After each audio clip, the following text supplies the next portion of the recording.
à tous, merci de nous avoir rejoints. Notre invité d'aujourd'hui est député de l'Indre et je vais le laisser tout de suite se présenter. Bonjour Monsieur Jolivet.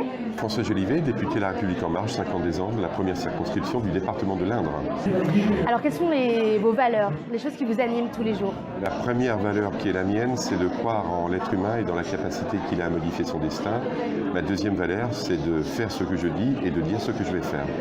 C'est ça la confiance. Est-ce que vous pourriez nous dire une citation, une phrase qui vous correspond? La meilleure phrase qui pourrait me résumer, c'est faire et dire ce que l'on fait. Très bien. On va tout de suite passer donc au premier thème qui parle de la politique et la confiance. Et donc avec vous et avec Monsieur Jolivet, le premier thème sur la politique et la confiance.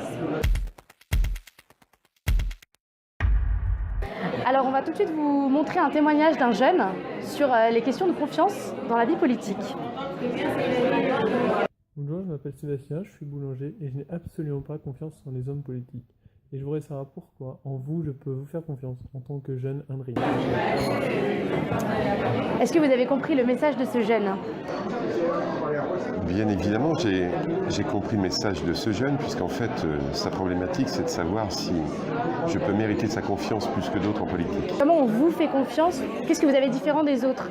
Alors je dirais que d'abord l'objectif de la politique, c'est de préparer un avenir meilleur pour les générations futures. Et j'en ai conscience. Et je crois que par le passé, celles et ceux aux affaires politiques n'ont pas toujours pensé ça, puisque souvent les générations se sont servies plutôt qu'elles ont pensé demain. La difficulté de la politique, c'est de préparer un avenir pour des gens alors qu'on doit imaginer un monde que l'on ne connaît pas. L'action menée par le président de la République et les députés de La République En Marche, c'est de faire en sorte de faire participer les générations à la construction du monde de demain. Alors comment on fait? Parce que quand on voit qu'il y a 64% des 18-34 ans qui se sont abstenus lors des dernières législatives, on voit bien que les jeunes ne s'intéressent pas à la politique. Donc concrètement, comment on fait? Concrètement, on va les voir, on les rencontre. Concrètement, on fait une émission comme vous l'avez pensé aujourd'hui. On leur répond, on répond aux questions. Et en fait, je dirais à ce jeune homme, la manière dont nous pensons l'avenir ne se fait pas sans lui et il aura la parole, ce qui n'a pas été le cas les années passées.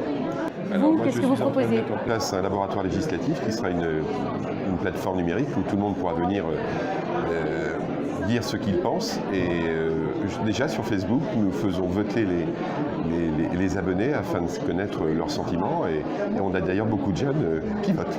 D'accord, et bien merci pour ces indications.